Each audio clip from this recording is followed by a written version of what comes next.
Hvis jeg kan åbne den her, så vil det være.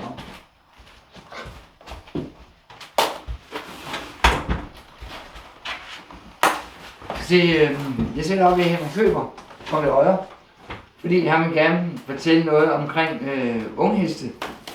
FEI's ungheste her. Det er jo ikke sammen med A, gør det ikke? Nej, det hedder VM for ungheste. Det er VM for ungheste, ikke? Ja. Ja. Ligesom der er inden for ridningen, så er det også inden for kørslen, de har lavet FEI. Ja. Så. Men når vi nu er under FEI, ja. Tænker jeg, altså sport, eller er det hesten? Det er, det er jo ikke en sport, hvis du sammenligner det med konkurrencekørslen inden for enspand, eller tospand, eller firespand for den sags skyld. Så er det jo mere en disciplin i at se hestene. Så det er en konkurrence for hestene, ikke for kusken på den måde. Okay. Kusken skal prøve at fremme sin hest så godt muligt, så den kommer ud i det bedste lys som muligt. Det er ikke, du bliver ikke målt på. Tiden har ikke så meget at sige, hvis det er på kejlebanen eller på maraton. Det er et mindre issue, end hvis du springer forkert an i galop.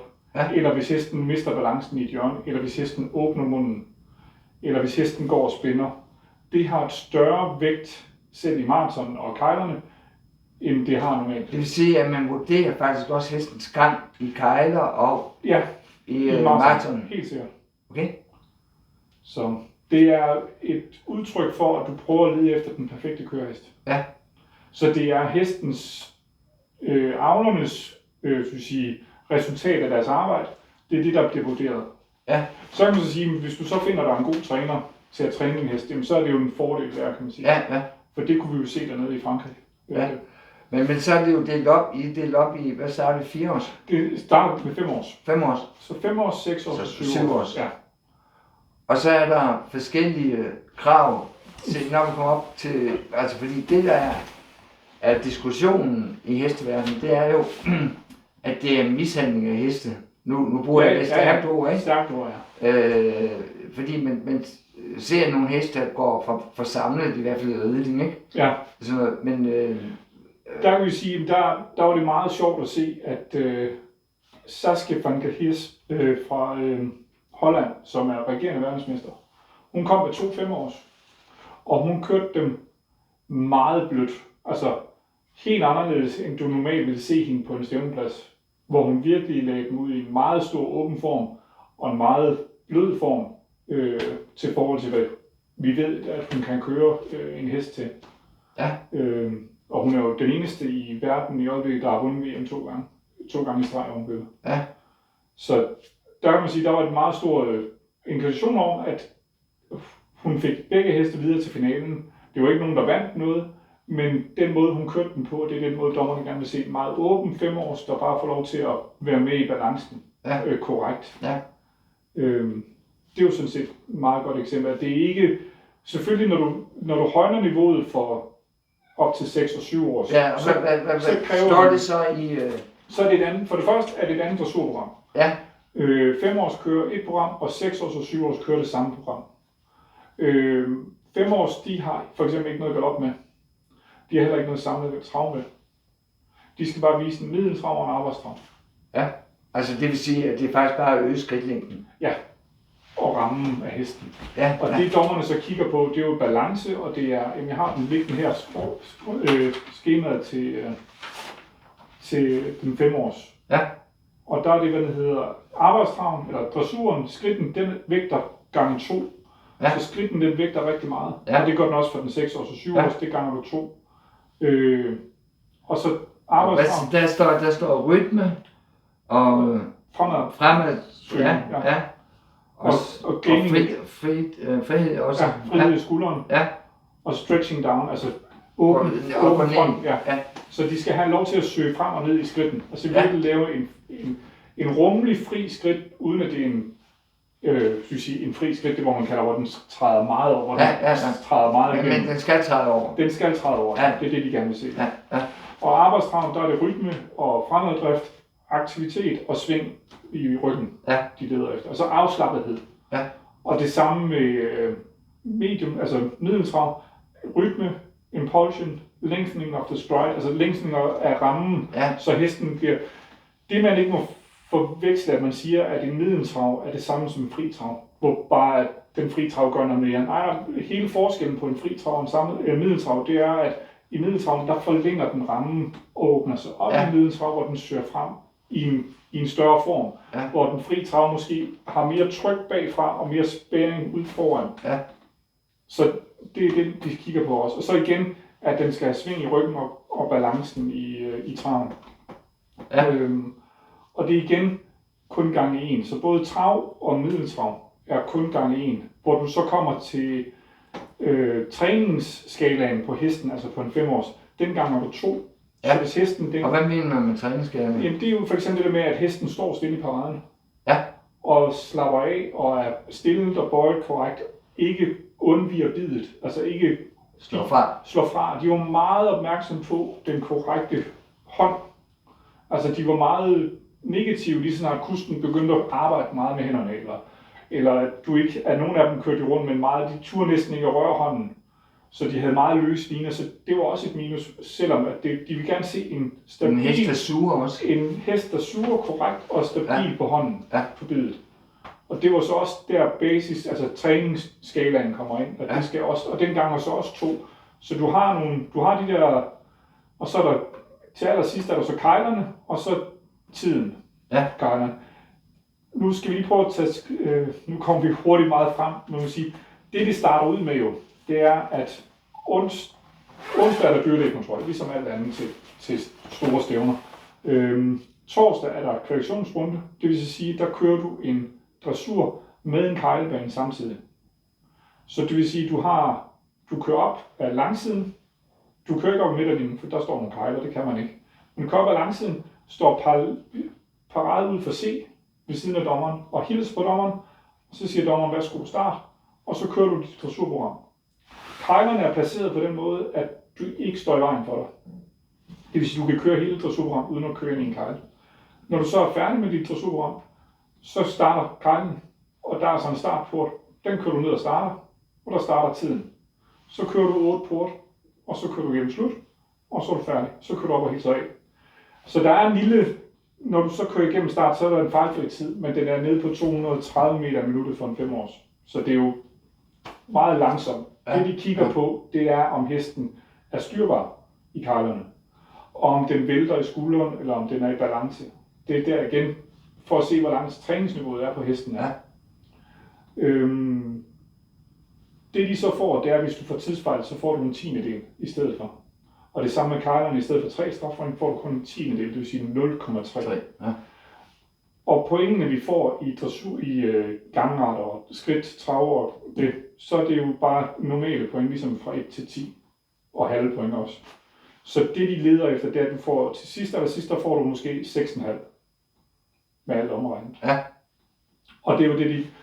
For at gå videre til finalen, der ligger om fredagen, så skal du have over 6, og de skal tage halvdelen af klassen. Så det vil sige, hvis der er 10 starter i 5-årsklassen, så skal de tage 5. Også selvom de ikke er over 6? Også selvom de ikke er over 6.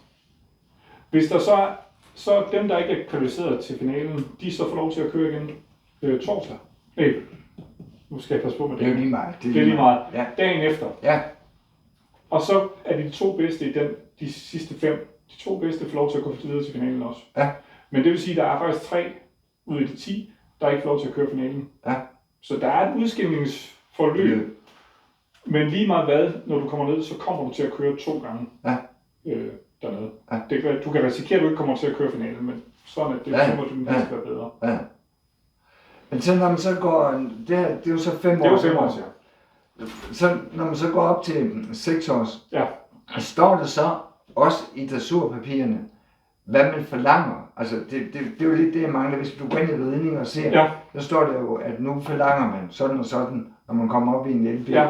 Altså det de kigger på, det er jo lidt det samme. Jeg har desværre ikke skemaet til 6 års, men det er det samme skema.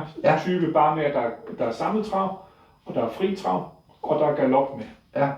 Og der er det samme igen, de kigger på, at skridten den ganger 2, og træningsniveauet ganger 2. Ganger det alt andet bare 1. en karakter. Ja. Og så får du så, de kigger på det samme igen, at den er blød og lækker og smidig, balance, rytme, afbalanceret og afslappet. Så det er det hele i trænings... Og overgang også, ja. Ja. Men det er jo et helhedsindtryk, overgang. Ja. Det er jo ikke sådan, at den skal... Jo, hvis du kigger... Det vi snakkede meget om dernede mellem tilskuerne også, og alle de andre. Der var mange trænere dernede, og mange kuske, som jeg kendte dernede, så vi fik jo en god snak. Og det vi snakker om, det er jo højere du kommer op i alder, jo mere vil dommerne gerne se, at overgangen den ligger ved X. Hvis du skal have et anspring ved X, så er det ved X, du springer ind. Men for en 6-års, så gjorde det ikke så meget, om du var 5 meter før eller 5 meter efter. Nej. Det var mere vigtigt, at den springer ind rigtigt. Ja. Så det er jo det der med at se, hvad er hesten, og hvad du kigger efter. Ja. Men det kommer så ind under træningsniveau af hestens træningsskalaen. Ja. Det er jo så den, der ganger 2. Ja. Så hvis hesten sprang forkert an, så kostede det jo, fordi den ganger 2, og du ikke fik et rigtigt anspring. Men det er jo ikke ligesom normalt dressurprogram, hvor du har 14 øvelser, og så anspring 7 i den øvelse. Nej, det er et overordnet. Så det er jo først til sidst, når dommerne er færdige med dressuren, eller færdige med programmet, at de giver karakter. Ja. Det er jo ikke mens de kører. Nej. Så det er jo ikke, man kan ikke sige, at det er på samme måde som et dressurprogram herhjemme. Men en af de ting nu er, altså, at der er jo ikke 70 kilo på ryggen af hestene. Så det må i hvert fald have en betydning for, at det må være bedre acceptabelt, ikke? Så kan man sige, om der er nogen, der samler dem for meget. Ja. Det gav helt sig selv dernede, fordi det vi så, det var, at dommerne honorerede virkelig de heste, der var afslappet og var i bæring, selvbæring. Ja. Dem, der ikke kunne samle sig, de kom jo for meget ind i ganachen og gik bag lod. Ja. Og den kostede bare med det samme. Der var ikke, de var meget... Det var ikke sådan, at du sad bagefter, hvorfor får den karakter? Nej. Det var meget tydeligt og meget åbenlyst for mig i hvert fald at se, hvad der var hensigt med dommernes vurdering. Det var ikke sådan, man sagde, hold op, det forstår jeg ikke. Nej. Der var måske nogen, man sagde, okay, det ligger sådan lige på kanten. Hvem er det, at de to skal... Og der havde dommeren den ene, og jeg havde måske den anden. Ja. Men det var ikke... Når du kom til dem, der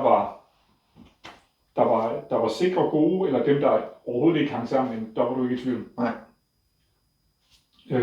Og der var rigtig mange gælder dernede, altså KWPN'er, heste fra Holland. Både franskmændene og hollænderne og tyskerne kom også med nogle af dem, og der var også nogen, der havde kørt dernede med dem. Og de skal være rigtig, rigtig gode afslappethed for at være med i den der afslappethed. Ja. Altså balancen og letheden i hånden. Ja. For de kommer bare meget højt op i nakken og har store armbevægelser, men deres sving og bæring forsvinder. Ja. Så der var ikke nogen af dem, der vandt noget. Nej. Vi var over ved Jan van der Broek fra Holland, der kører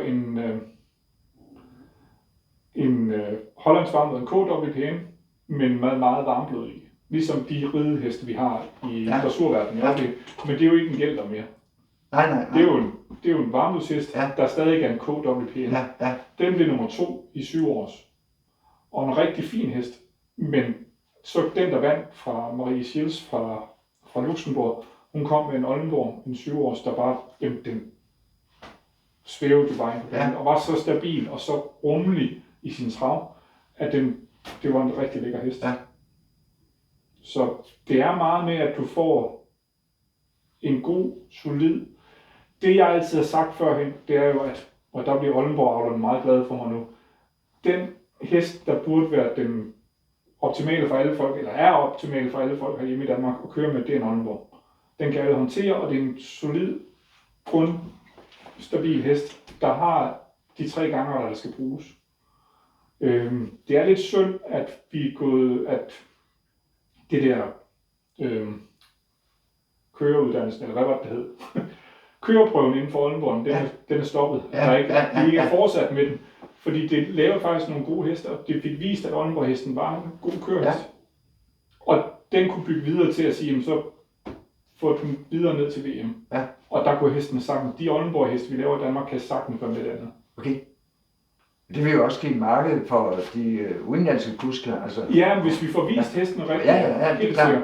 Altså, Selvfølgelig, jo tungere hesten bliver, jo sværere er det at være med, når vi tænker fremad. Altså, så hvis der kommer den 6-5 års, der vandt, det var en fransk hest. Og det var sådan en ren dressurhest, der bare, den svingede jo ind i himlen. Altså, den var virkelig godt sving og bar sig rigtig godt. Og i maraton, jamen han formåede at køre den rundt på en måde, hvor han ikke lavede nogen fejl, og den bare synes det var sjovt at køre maraton. Så det var en fornøjelse at se på. Det kan også ske, at fremadrettet, når den bliver 6 og 7, at det måske kommer til at mangle lidt i maraton, for der var ikke nok samlingsgrad på nu, men det er svært at sige, når den kun er 5 stadigvæk. Ja, men det har jo også noget med uddannelsen at gøre, ikke? Det har også noget med uddannelsen at gøre, helt sikkert. Fordi maraton består jo af en derbybane, ligesom vi havde førhen, hvor vi havde 2 forhindringer, og så 10 kejler imellem. Ja. Og der skal de 5 års kun køre én forhindring til D, A, B, C, D, og så er det slut. Ja.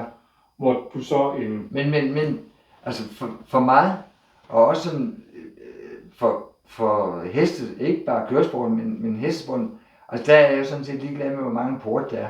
Jeg synes ikke, det gør en stor forskel. Det handler om, hvordan de bliver kørt. Det er rigtigt. Og det var også det, man lagde meget mærke til. Altså hvis du kom ud og bare prøvede, fordi der var jo stadig en fejlfri tid på, men igen for 5 år var det 230 meter i minuttet. Ja. Så det var ikke hastigheden, der gjorde det. Det var sådan set, hvis du lavede en stor fejl inden for ruten, så fik du fejl på tid også. Ja. Og så kan man sige, så hænger det jo hele sammen. Ja. At hvis du laver fejl og er dårligt kørende, så får du også fejl på tid. Ja. Men hvis du har en hest, der er fornuftig, og den bare kommer rundt stille og roligt, og uden fejl, så er der ikke nogen problemer med tid. Nej. Men hvordan følte du med at pace hestene? Der var ikke nogen, altså der var virkelig, der var nogen af dem, der var ikke forberedt nok til det niveau. Det er jo sådan stadig sådan, for at få nok starter til det her VM for unge heste, fordi det har været i Ungarn de sidste 5 år, så er der måske længere tid til, jeg kan ikke huske, hvornår det startede, men der har det været i Ungarn altid, og de har ikke haft nok til at komme over, fordi det har ligget så langt væk. Altså for Danmark ville det jo tage 3 dage at køre til Ungarn for at starte, og så tage en 5 års og tage den på rejse på 5 dage. Det ville man ikke gøre, for du ville have en træt hest, inden du kom. Ja, men det vil også være, altså, jeg tror også, det vil være uetisk forkert. Ja. Det er over for vores omverden, ikke? Helt sikkert. Og den er vi eddermame nødt til at tænke på. Der kan man så sige, der havde franskmændene åbnet op for alt, næsten. Altså, der kunne man se, at nogle af de kuske, som kom, de havde ikke kørt på et VM-niveau før, så det var meget lavt niveau. De gjorde ikke noget forkert, men man kunne se, at hestene faldt igennem træningsmæssigt. Der skulle de måske være trænet, men de blev allerede sorteret fra i kvalifikationen. Altså de første 2 dage. Ja. De kom ikke videre til finalen, så de kom ikke engang til maraton. Derbybanen der. Så den er kun derbybanen, den er kun i finalen? Den er kun i finalen, ja. Okay. Så hvis du ikke kvalificerer dig til finalen, så kører du kun dressur og kejlerne, der står på banen samtidig. Ja. Altså fordi altså det man jo siger inden for ridning for det der, det er jo for det første, at de jo næsten går verdensmesterskabssamling og alt sådan noget, ikke? Plus at de jo så har de her 70 kilo på ryggen også, ikke? Der er skadet dem, ikke? Altså, der er i hvert fald ikke noget skelet, der tager skade af at trække en vogn. Nej, det er jo, vi er stadig så, sige, niveauet er så lavt stadigvæk, at der er absolut ikke nogen, kan man sige, det der kan være fejl dernede, det er måske, at de har lukket nogen ind fra Frankrigs side af, at de måske bare skulle være blevet hjemme, fordi det var ikke nødvendigt at have de har startet, fordi niveauet var ikke dertil. Nej. Om det så var hestens kvalitet, eller om det var kuskens formål, det er jo så det er jo forskellen også. Ja. Men jeg synes, det der var meget sjovt, eller meget rart at se, det var, at den første dag, der lukkede jeg mig på den der WhatsApp, der er dernede til kuskene. Fik jeg en kode til, at jeg kunne følge med i samtalen på den fra stævnens ledelsen. Og den første besked, de får, det er, at der må ikke være noget dobbelt næsebånd. Altså et engelsk, altså kus eller næsebånd. Det må kun være et ganske almindeligt næsebånd. Ja.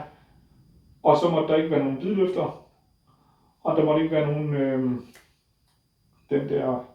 en bøjle, der går ned og løfter bidet også. Ja. Så alle former for hjælpemidler for at få bidet til at sidde anderledes og ulovligt. Ja.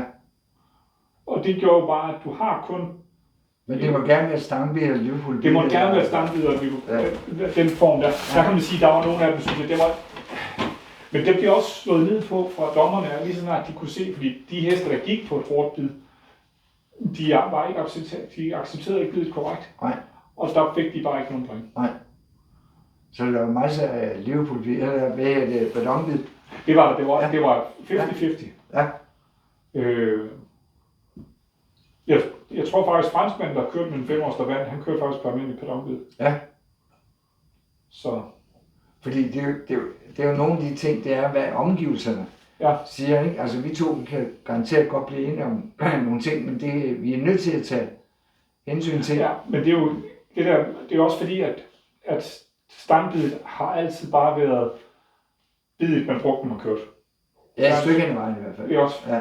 Og så kan man sige, så er det jo, alle kører skal have stangbid på, sådan var det for. Det er det jo ikke. Altså hvis du skal uddanne en hest korrekt, så skal du gå efter, hvad hesten har formåen til i munden, og er klar til. Ja. Og så tage uddannelsen derfra. Du kan sammenligne stangbidet, det plejer jeg at gøre, at sammenligne stangbidet med kandaren. Ja. Og du vil jo ikke bruge en kandar på en ung hest. Nej. Du vil starte ud med et blødt bid, og så lige så stille der den op, og så når den kommer til de høje øvelser, så vil du begynde at introducere den til kandaren. Ja. Og det er den måde, jeg kigger på stangen. Jeg tror, at kandaren bliver forbudt. Det var ikke ret lang tid. Nej. Eller i hvert fald frivilligt første omgang. Ja. Men altså, så meget har jeg ikke forstand på ridning med de høje øvelser der, at om jeg vil sige, om de kunne gøre ridning Grand Prix på pedon eller på almindelig bid, det kan de sikkert godt, men hvordan det vil hænge sammen, det ved jeg ikke. Ja, det ved jeg ikke. Men jeg vil bare sige, at man ville godt kunne køre det høje dressur, altså 3-stjernet inden for indspærret hest på et almindeligt bid. Ja. Det vil jeg godt lægge hovedet på blokken og sige, det vil man godt, hvis man får uddannet hesten. Ja. Det er helt sikkert. Ja. Bestemt. Ja. Men hvad er så, vil du anbefale danske avlere at prøve at se efter at få uddannet nogle heste til at komme derned? Er det, du gerne vil? Jamen det ville da være sjovt, at vi fik nogle flere lavet nogle heste, så det man kunne sige, det her gør, det er jo at højne kvaliteten af hesten. Ja. Det vil sige, at vi får bedre køreheste ind i sporten, fordi at det er den vej, det går. En anden god ting, det er, at det starter unghesten ud i en blid måde.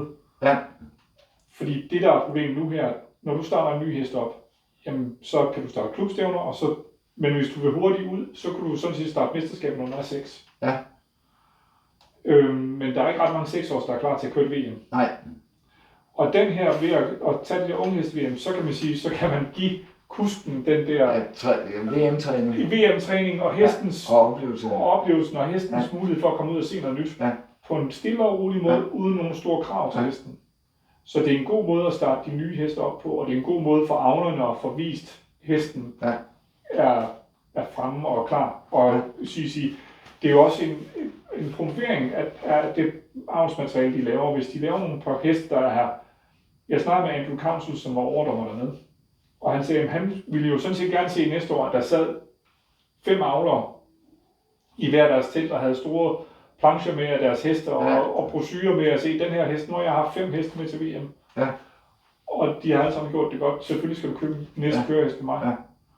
Det er jo sådan, han så det. Og det er jo det, som dommeren, hvis dommeren sidder og siger det, så er det jo det, han kigger efter. At det er jo kvaliteten af hesten, vi kigger på. Ja, og det bør det jo også være. Helt sikkert, men altså, for at du spurgte det første spørgsmål, du spurgte om, det var om det var en konkurrence for kusken eller en konkurrence for hesten. Og der er det en konkurrence for hesten og avlerne, kan man sige. Ja, rigtigt. Har du mere, du vil tilføje med det her? Ikke andet, at jeg håber, at vi kunne få nogle danskere afsted næste år, fordi vi har kusker og heste nok, synes jeg, der kunne gøre det herhjemme.